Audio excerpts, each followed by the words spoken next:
If you've looked at XRP's price recently, you could be forgiven for thinking that not much has changed. The market has been volatile. Every day seems to bring another debate about where XRP is heading next. But while the market has been focused on the chart, Ripple's been quietly continuing to expand. Europe, Japan, Brazil, RLUSD, Hidden Road, Ripple Mint. Individually, they're interesting announcements. Together, I think they reveal something much bigger. So today, I don't want to analyse XRP's price. I want to analyse Ripple's strategy because I think the two are telling very different stories. Markets move quickly. Businesses usually don't. Prices reflect today's sentiment. Building global infrastructure takes years. That's why I think it's worth separating one question into two. What is XRP doing today? And what is Ripple building for tomorrow? Because once you make that distinction, the last few months start to look very different. For years, Ripple was known for one thing: cross-border payments. Move money faster, move it cheaper, help financial institutions settle internationally. That mission hasn't disappeared. But it doesn't seem to be the whole story anymore. Over the last few months, Ripple's expanded its presence across Europe, strengthened its relationship with SBI in Japan, broadened its institutional offering in Brazil, and continued building around RLUSD. Those aren't isolated announcements. They all point in the same direction. Ripple appears to be expanding beyond payments and into regulated financial infrastructure. And then something clicked. What if Ripple no longer sees itself as just a payments company?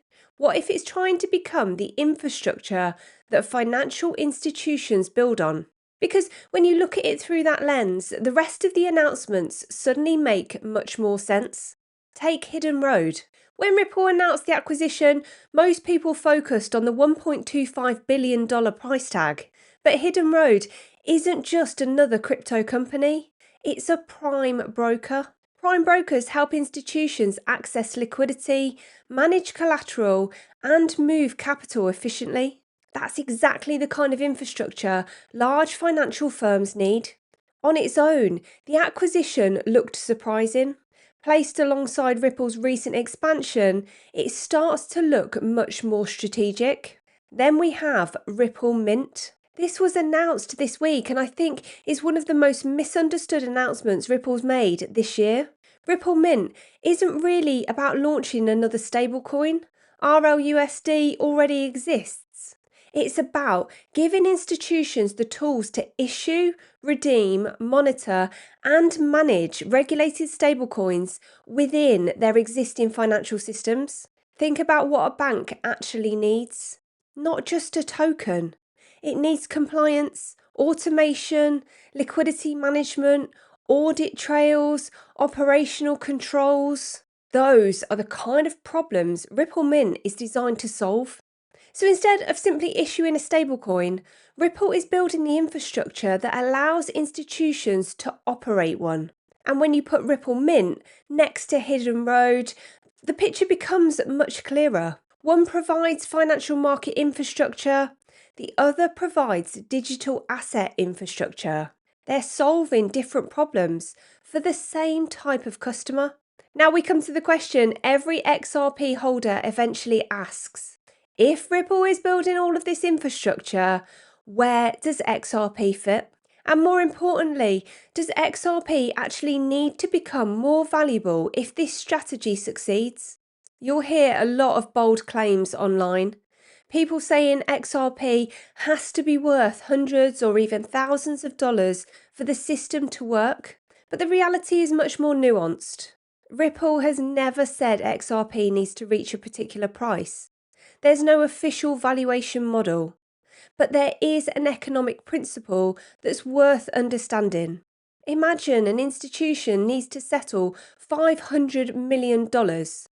If XRP is worth $1, you'd need roughly 500 million XRP to represent that value. If XRP were worth $100, you'd only need around 5 million XRP. The higher the value of each unit, the more value can potentially move using fewer tokens. That's why some people believe a higher XRP price could make large-scale settlement more capital efficient if institutions choose to use it. The important word there is if. Because Ripple's growth doesn't automatically guarantee XRP adoption. Some institutions may primarily use RLUSD.